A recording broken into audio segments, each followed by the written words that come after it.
Rob and Liz in the morning on His Radio. We've got a new family member at His Radio. His name is Oliver. I think Ninja, our producer, calls her little baby, hello, Ollie, right? Yes, we call him Ollie. He's how old now? How many months? 3. And if I heard this right, he's teething already? Yes. He's got a tooth? He has 2 coming in. 2 toofies. 2 toofies. Yeah, so she texted me, I guess sometime last week, and said, he's teething. And I was like, I don't think so. And then she sent me a picture, and there's 2 little teeth, like little buds coming through his little gummies. And they're teeth. They're literal teeth. Where are they? The 2 bottom ones in the middle. Really? Mm-hmm. Wow. He's going to be walking heard. next month. Right? I don't know that I've ever heard of a baby with teeth coming in at 3 months old. I'm like, he is so ahead of the game. I can barely remember when my kids' teeth came in. I wonder if Scott knows when his kids came in. I know they came in, but I have no idea when they came in. You don't keep track of that kind of stuff or write it down? I know my wife would. She could probably tell you the date and the time that they first came in, but I have no idea. I just remember, the whole teething and some of the crying and things that they went through when they did come in. I think my kids were in the 6-7 month, 3 kids, somewhere around there. I know my oldest son started walking 1 week before his 9th month. And I mean, that's crazy early. So I'll never forget that. I wonder if Ninja already has a teething ring for Ollie.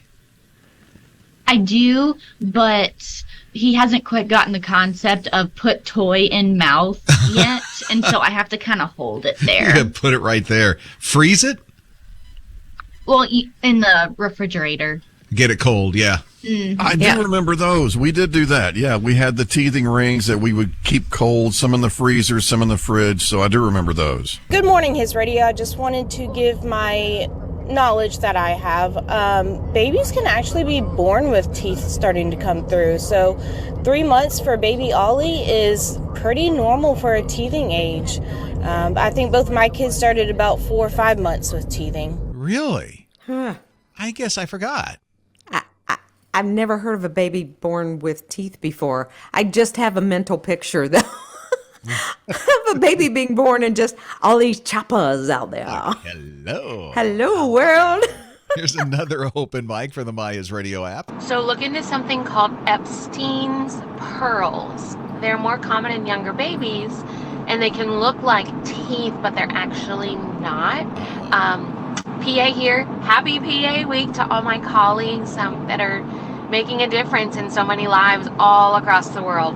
Happy PA week. Yes, happy P-Way. Hello. PA week. To you, too.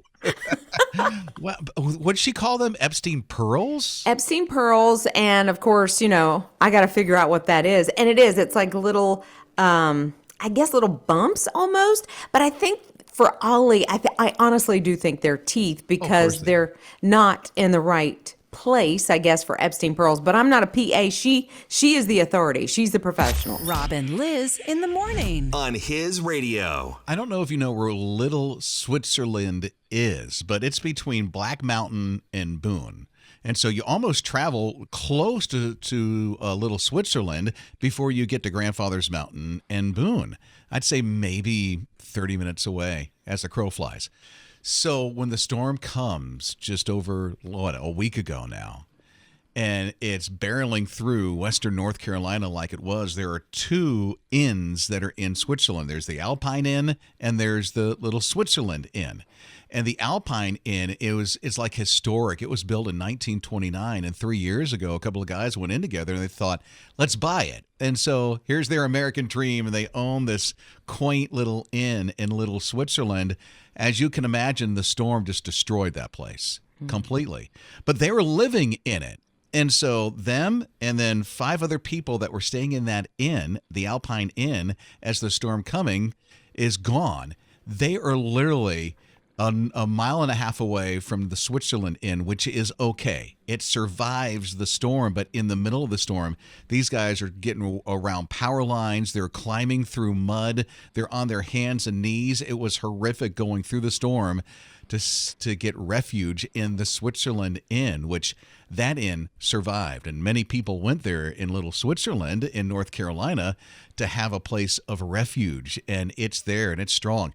The good news is with the Alpine Inn is they're already ready to rebuild. They're like, that's so good. We're going to rebuild this place and make it really great, because that still is their dream to have that inn in little Switzerland. But what a story. Can you imagine being in the middle of all of that at the height of the storm and getting into that Switzerland Inn to make sure they're okay? Yeah, and as you go through that storm and God gives you that strength, you lean in on what, he's providing, which is our strength, and you go, you know what? This is going to be better than ever. Like, we're going to rise above this, because you got two choices. We can either take it and just wallow in that self-pity. I know, I've been there before. Or you can say, you know what? I am not going to let this happen. It's going to be better. I'm going to be better for this. Rob and Lizz in the morning. On His Radio. So the storm hits, not last week, but the week before. So it was 2 Fridays ago when Helene hits. And then the weekend after, David Jones' daughter is getting married. Here's the thing. He lives in South Carolina. She lives in Tennessee, or at least that's where the wedding is going to take place. And he's thinking, I just got to get there. And after the storm, there's a lot of power outages and then hardly any way to get any kind of news anywhere when you're in the middle of it. But his goal in his head was, I am not missing my baby's wedding. So he pops himself in a car and he goes to drive, and then he winds up like 2 a.m. on a road in North Carolina, and the police stop him saying, listen, you can't get your car anywhere now. It's impassable. So what did David do? He's like, I ran marathons. It's only 30 miles to get to where she is. I'm walking it. Yeah. And the guy starts walking. And he comes to roadblock after roadblock, and he comes up against trees. At one point, there was a car that almost hit him. He goes off the road into mud, almost up to his waist, and he's walking. And then finally somebody comes and picks him up about 17 miles from where his daughter's going to get married.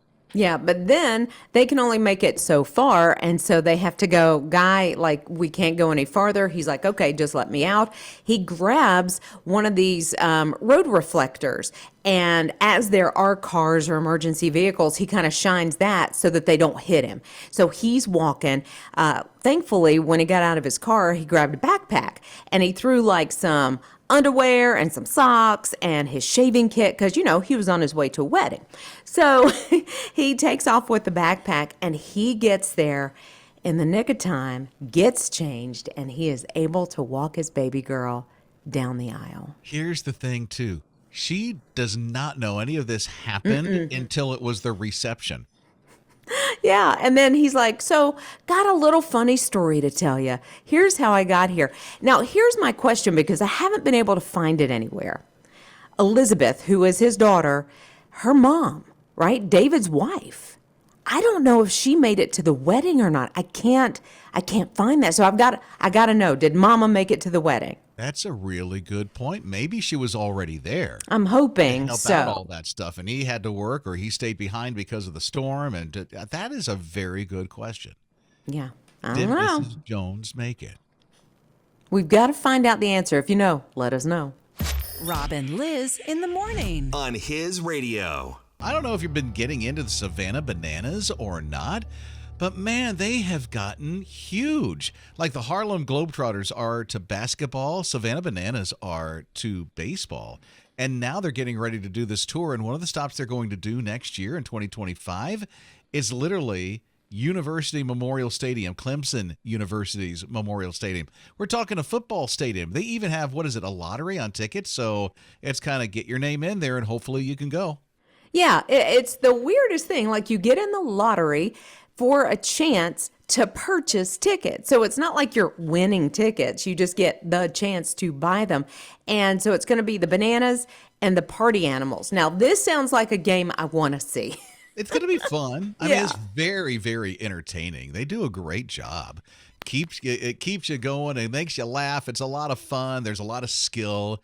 They are true athletes, and they know how to mix the entertainment in it. And it's just a fun thing for the whole family to go to. My question is, are they really going to fill Valley? Because that's 81,000 seats, isn't it? It's a lot of seats, but I will say that so many people are talking about they want to see the bananas. They want to see the bananas, and the tickets are sold out for I think for the next 47 years. And so, yeah, I think they might be able to fill the seats. Rob and Lizz in the morning. On His Radio. I'd like to send out a big thank you to all the amateur ham radio operators who have been working tirelessly during this crisis to set up and establish communications of critical information with Western North Carolina. For a long time, that was only their only means of communication. So thanks out to all the hams. Man, and they have been working hard to get the information out because a lot of people still without power. You know what it's like in Western North Carolina. It is just something else. In the upstate of South Carolina, more and more people started getting their power back, which is great. Yeah, so some friends of ours, they got their power yesterday, and I know there's still some that are waiting. Maybe that's you as well, but it is getting better, and it's so nice to watch as you're getting closer to home that there's more and more lights as you get a little closer to home. It's like, yes! All right. We were out and about over the weekend with His Radio's Fun Patrol. They were volunteering with the Asheville Dream Center, Brookwood Church Collection Site in Statesboro at Statesboro High. It was Feed the Borough, and a lot of people came by. We're out and about again today. A couple of locations. Greenville Drive Floor Field is a collection site, and the His Radio Fun Patrol will be there with volunteers today as well. Along with the Charlotte Area Chamber of Commerce, the Fun Patrol is on site at the Launch Factory. The Launch Factory, it's a drop-off location where you can bring some items so they can go over to Western North Carolina and other areas that need them desperately. Yeah, plenty of opportunities, to give back. Just kind of where you are, figuring out what can I do in this situation. You may have your own situation going on, but you can see the pictures and the videos on the news and hear the stories and know there's somebody I can help. Rob and Lizz in the morning. On His Radio.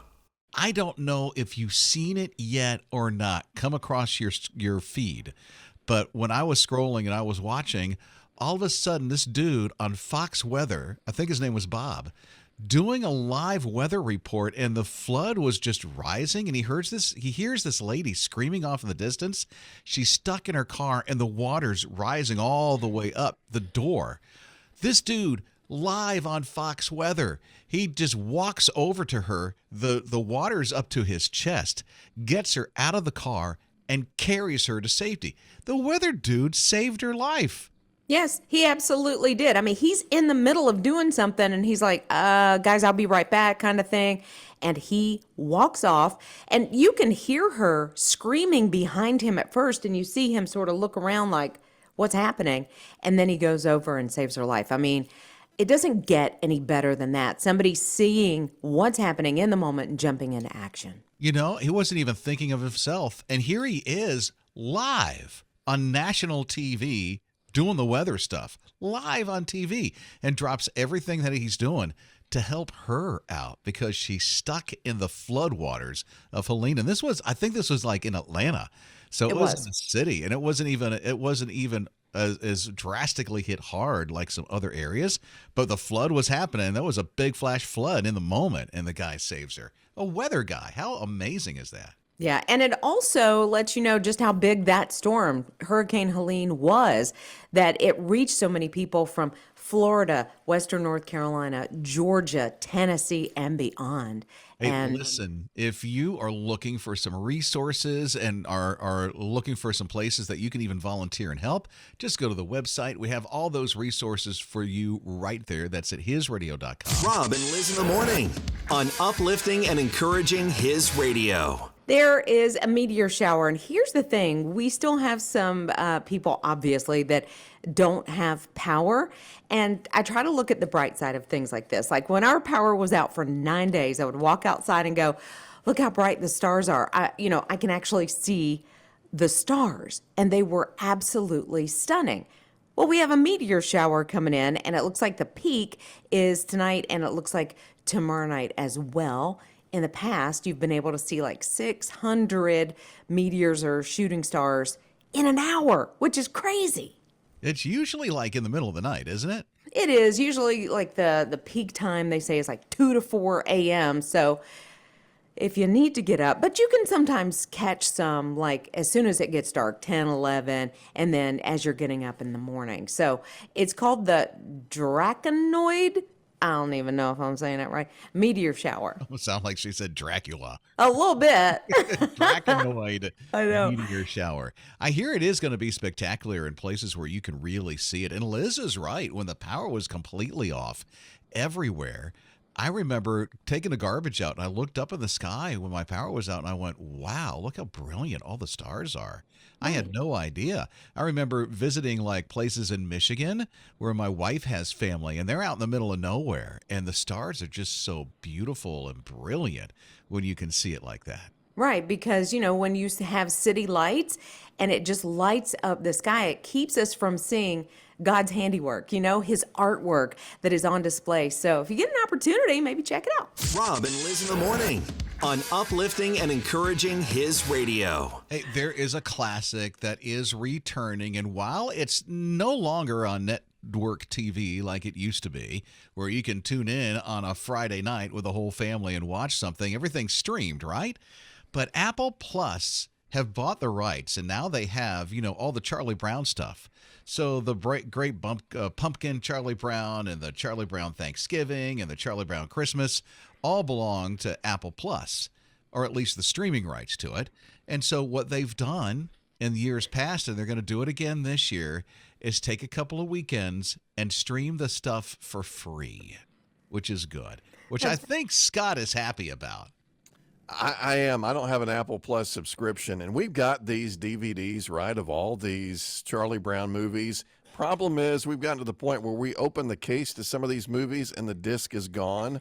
So we're like, okay, where did we put it last time we tried to watch it? So streaming is very much the way to go that we've found. So we like to do that, and I'm happy that Apple is opening the door for us non-subscribers because I can't find the disc. Right. And you can get that Apple TV just for like 30 days if you want to, just a little trial. So you've got it. Yeah. And then just I might do that. Set yourself a calendar reminder to cancel it on the 29th day. Right. Yes. Yeah. Good point. You can cancel it right away. It'll You be good can. the whole time.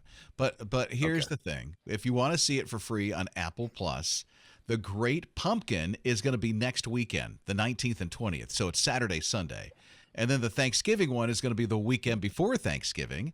And then the Christmas one is going to be in the middle of December, like the 14th and 15th, which will be Saturday, Sunday as well. So it's only on the weekend that they're going to be doing this. Favorite part of that is Linus gets to impart his wisdom on the Peanuts gang, which is so great. Here's the guy with his little blankie. He's got his little whoopee, his lovey, and yet he's imparting his wisdom. Rob and Liz in the morning on uplifting and encouraging his radio. I don't know if you were like this, that you went back to your mom and dad's house and just started borrowing stuff and then claiming it as your own. I saw this one post from this one lady saying, my kid is coming over, my daughter, saying, hey, let's go shopping. All of a sudden, I see my stuff in her back seat that she deems I don't use anymore, and claimed it as her own. So I'm wondering, I didn't have that because, you know, I've been an orphan. So I'm orphaned as a teenager. So there was no parents to go back to. But I'm like, I'm sure Scott and Liz have done this. I haven't done it as much as I feel like my daughter has done it to me. She goes in my closet and it's like she thinks she's stepping into a boutique or something that is free. And she'll say, are you using that? And I'm like, well, it's in my closet. So yeah, kind of. And then I feel almost guilty and I let her use whatever it is. Never see it again. Never, of course not. Ever see it again.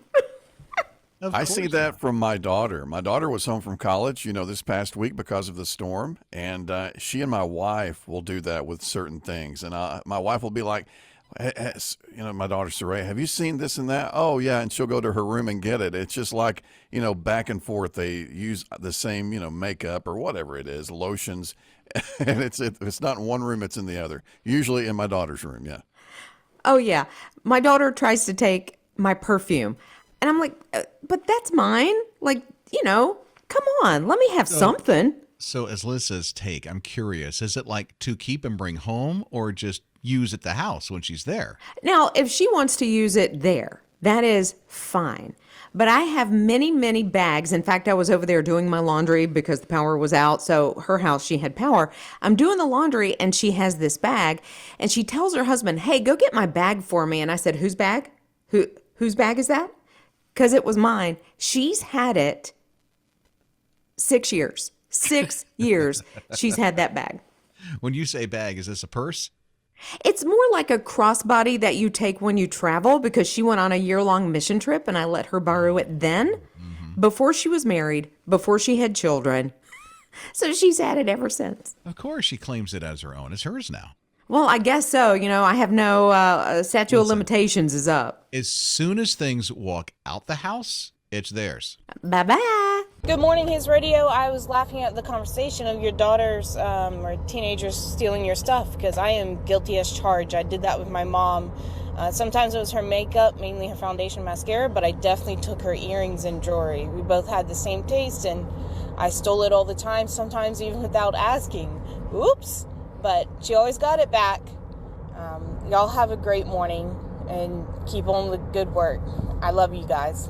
Oh, that's sweet. We love you Love right you. back. I love how she owned it, too. I just stole it. But I the brought thing it back, is, but I just stole it. that's the difference. She brought it back. Now, see, I don't have to worry about my daughter taking my earrings. We have completely different taste. And so I like big and sparkly. And she's a little more chill, a little more, a little simple, a little dainty, simple, that kind of thing. And so for jewelry, we don't share, but she loves my clothes and my shoes. I never see my shoes again.